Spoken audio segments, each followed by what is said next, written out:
Hello மக்களே, welcome to MTV cooking. இன்றைக்கி என்ன பார்க்க போகிறோம் அப்படின்னா, சுவையான நுரையீரல் பெப்பர் ஃப்ரை எப்படி பண்ணுறதுன்னு பார்க்கலாம் வாங்க.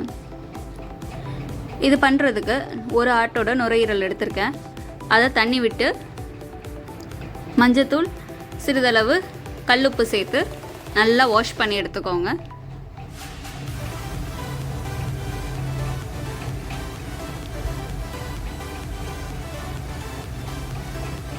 நல்லா அலசி எடுத்ததுக்கப்புறமா அதை குக்கரில் சேர்த்துக்கோங்க.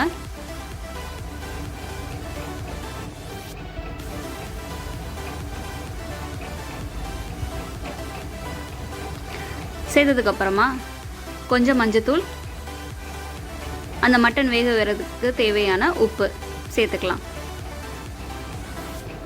இதுவும் கல்லுப்பு தான்.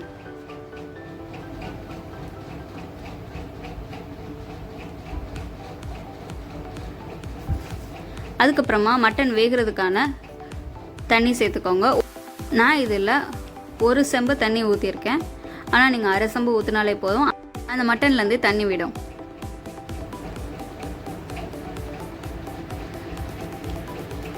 இப்போ குக்கரை க்ளோஸ் பண்ணிவிட்டு 4லேருந்து 6 விசில் வர விட்டுக்கோங்க. இப்போது 5 விசில் விட்டுருக்கோம், நல்லாவே வெந்துருச்சு.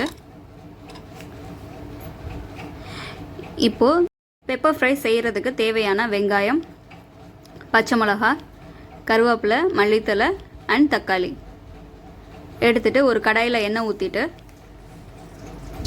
கொஞ்சமாக கடுகு சேர்த்துக்கோங்க. அப்புறம் நறுக்கி வச்சுருந்த வெங்காயம், பூண்டு சேர்த்து நல்லா வதக்கிக்கோங்க. அதுக்கப்புறமா தக்காளி சேர்த்துக்கோங்க.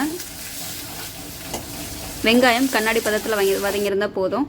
அதுக்கப்புறமா தக்காளி சேர்த்துக்கலாம். சேர்த்துருக்க தக்காளியை நல்லா மேஷ் பண்ணி விடுங்க.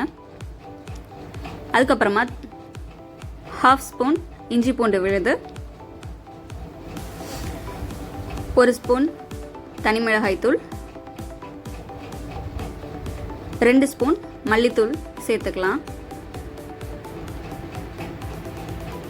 தேவைக்கேற்ப உப்பு. நம்ம ஆல்ரெடி கல்லீரலில் உப்பு போட்டிருக்கோம், அதனால இது மசாலாவுக்கு தேவையான உப்பு மட்டும் சேர்த்துக்கோங்க. இப்போ கல்லீரலை அதை எல்லாத்தையும் எடுத்து இதில் மிக்ஸ் பண்ணிக்கோங்க. கல்லீரலில் இருக்கிற அந்த சூப்பை 2 கரண்டி எடுத்து இதில் ஊற்றிக்கோங்க. அப்போ தான் அதோட ஃப்ளேவர் நமக்கு நல்லா கிடைக்கும். மீதி தண்ணி இருந்ததுன்னா அதை வேஸ்ட் பண்ண வேணாம்.